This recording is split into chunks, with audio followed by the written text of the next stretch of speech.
Beeshma was the son of Santanu Maharaj and Ganga Devi. Ganga Devi was the personification of Ganga river as per Mahabarath itself. A long time after Ganga Devi left Santanu Maharaj, he falls in love with a fisherman woman called Satyavati. To make this marriage possible, Beeshma takes a pledge that he would remain celibate all his life. Santanu Maharaj and Satyavati couple bear two children, and the elder one dies in a battle with a Gandharva. The second one was called Vichitraviryan. He was married to Ambika and Ambalika. Vichitraviryan dies in his first night with Ambika. However, to save Ambika and Ambalika from Sati, Veda Vyasar impregnates both the women, and thus Dhritarashtra was born to Ambika and Pandu was born to Ambalika. Mr. Vasant Vellaidurai commented that Santanu be equated to Shiva and his wife was Ganga Devi anyway. Their son Beeshma was actually Ganapati, who is a celibate god. Santanu then marries Satyavati, a fisherman woman, who is nothing but Meenakshi. Their son Vichitraviryan is actually Murugan, and his two wives Ambika and Ambalika were actually Devani and Valli, who were the wives of Murugan. This similarity is nothing surprising considering the fact that Tamil's Asivakam was destroyed and corrupted into Hinduism at the same time that the original Tamil Mahabharata was corrupted into Sanskrit version of Mahabarath. Both happened during Gupta period about 5th century AD. Hence, the similarity between Hinduism and Mahabharata does not mean anything profound, as both were the fraudulent versions of the Tamil's religion called Asivakam and Tamil's epic war called Mahabharatam respectively. In reality, Murugan was not a son of Shiva. Ganapati was also not a son of Shiva. A startling fact is that even Meenakshi was not the wife of Shiva, and hence Sundareshwarar is not Shiva, and I would treat this subject when I discuss about Murugan. All these disgusting corruptions were done by the Jewish Brahmins when Asivakam was destroyed and corrupted into filthy Hinduism. The Jewish community had distorted every history of the world during the past 4,000 years. Hence, we have not only to review the Indian history, but also the history of the entire world for the past 4,000 years. I have said that Meenakshi wasn't the wife of Shiva. We would briefly see how. The name Madurai originated out of Marudam, that is, Maruda deformed to Madura. Marudam means agricultural land, and hence Pachiyamma, the green goddess, became the central deity of any farming community. As Pandyas were the first agriculturists of the world, Pachiyamma was obviously their central deity. But as Pandyas were also engaging in fishing along with agriculture, they called their farming deity Pachiyamma with the name of fish to represent their dual engagement. Actually, this era characterizing the dual engagement of Pandyas as farmers and fishermen was called the Dwapara Yuga, and the very existence of the Pandyas goddess Meenakshi is a proof of such an era. In Tamil tradition, gods were all men who attained nirvana. Shiva, Muruga and Vishnu were the prominent examples of gods who were men. Devams were the conceptual females who represented various aspects of life and nature. Pachiyamma was one among such 7 Devams called Saptamada. It was natural to have statues for gods in Pachiyamma temples, and thus there were statues for Shiva, Muruga, Ravana and Indra, and probably many Siddhas in those temples in those times. Obviously, Madurai Meenakshi temple too had such statues of gods. The most ancient god among them was Shiva, and the Jewish Brahmins connected Shiva with Meenakshi and called her as a wife of Shiva. The conceptual consort of Shiva was called Parvati, which means mountain dweller, and she was nothing but Kali. The Jewish Brahmins should have known these things very well, but their natural instinct is to destroy the history of the lands they migrate into.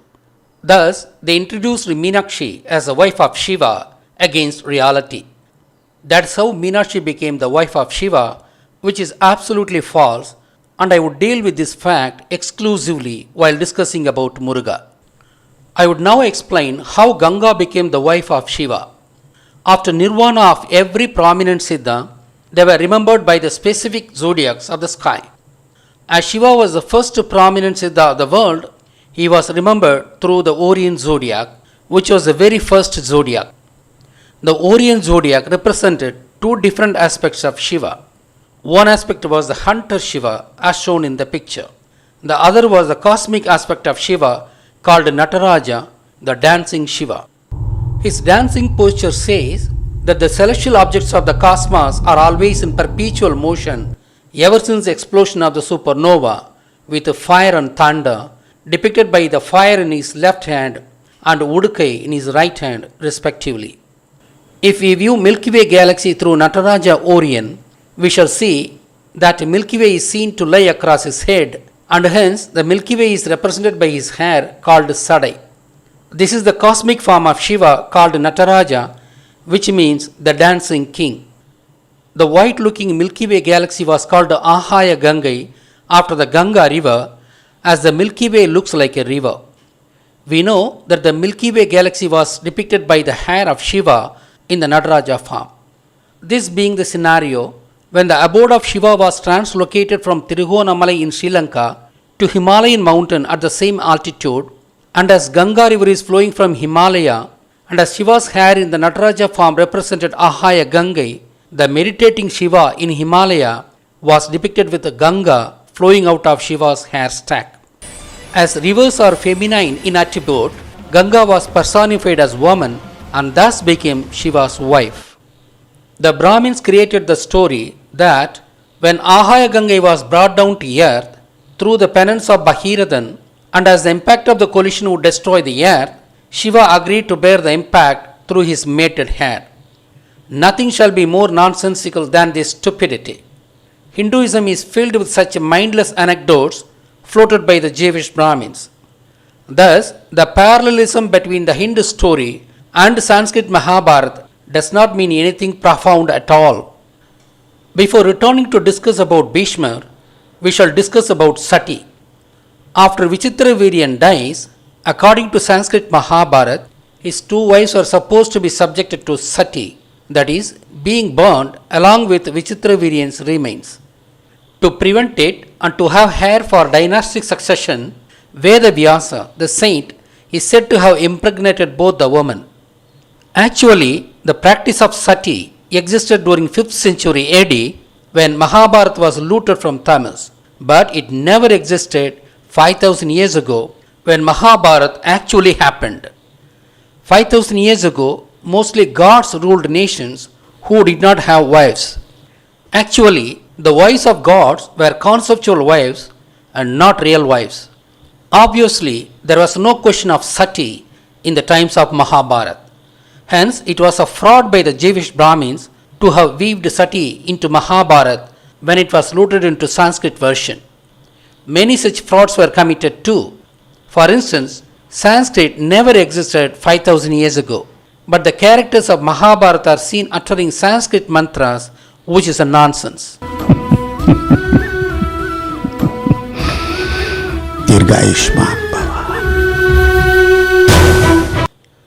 We shall now come back to Beeshma. I had already said that Beeshma pledged to remain celibate all his life to enable his father marry Satyavati. Pleased by his sacrifice, Santanu Maharaj gives a boon to Beeshma that he would only die when he wants to die. It is ridiculous. How can a mortal king like Santanu would be able to give such a boon to Beeshma, which God only used to give, according to Hinduism itself? Entire Mahabharata is filled with nonsense ideas like this. We have been saying and proving that most characters of Mahabharata were fictional and they actually represented something other than what it outwardly represented. Similarly, now we have to decode the Beeshma character. The name Beeshma is made from two Tamil words, V and Samar. V plus Samar, V Samar, B Samar, Beeshma. V means big here and Samar means war or fight. Hence, Beeshma means big war, and that is nothing but Mahabharata war. Hence, the war as a concept have been personified as a human. Had Beeshma not sacrificed his right to throne, had he not abducted Amba, Ambika, Ambalika for the sake of Vichitraviryan, the very necessity for Mahabharata war would not have originated in the first place. At least after dividing the kingdom into two fragments, had Beeshma gone with the Pandavas who were righteous, the war again would not have resulted. According to Sanskrit Mahabarath, which is a completely corrupted version of the real Mahabharata, the Beeshma character was designed to be the root reason for the war. That's how he was named as Beeshma, as a personification of war. To doubly prove that he was the personification of Mahabharata war, the bed of arrows, the most celebrated theme, comes a handy tool. How do we undertake a war? We fight the opponent with swords or any similar hand tools. We also fight the opponents through archery. Of the two kinds, archery is the main tool of the war. Hence, war shall mean figuratively as piercing with the arrows. As Beeshma personified war, he was shown pierced completely with the arrows. Necessity to bombard all over his body, including legs and hands, with arrows, that too knowing well that he would not die anyway because of his boon. Yet he was spectacularly pierced. One important role of the Beeshma character is to indicate the part of the year in which the 18-day Mahabharata war actually happened. Which is that month?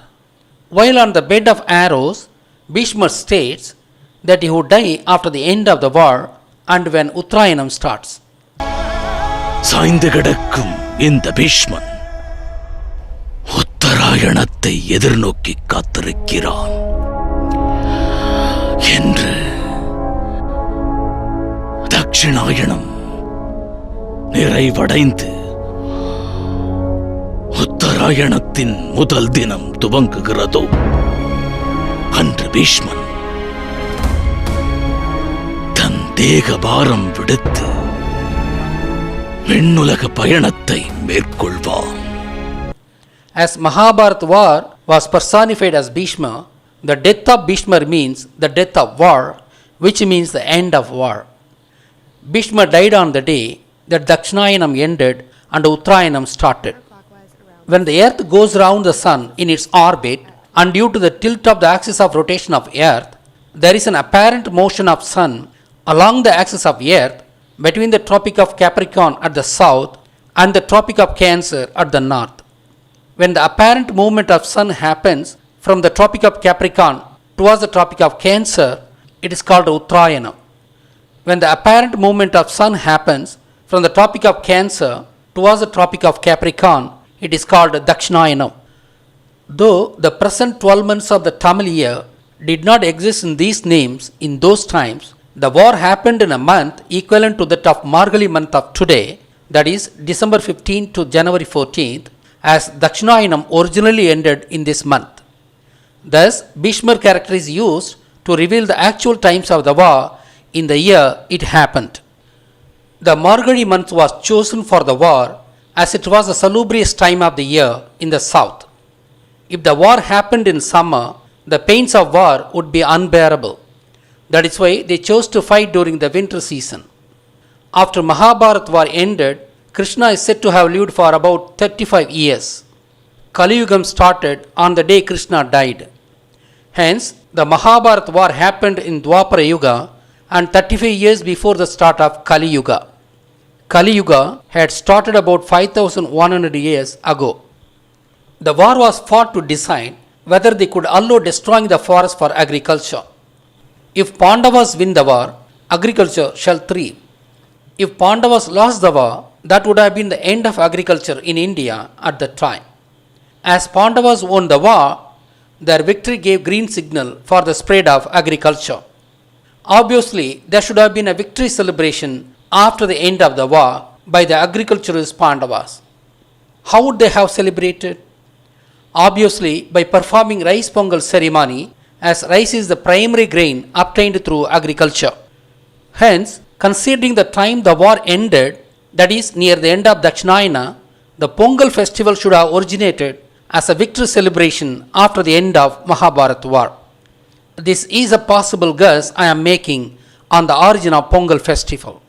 Thus, Beeshma character is nothing but the personification of Mahabharata war, and it also reveals the time of the year in which the war started and ended. The so-called Sanskrit meaning of the name Beeshma as man of terrible woes is a baseless nonsense, and they simply state it without etymologically proving it.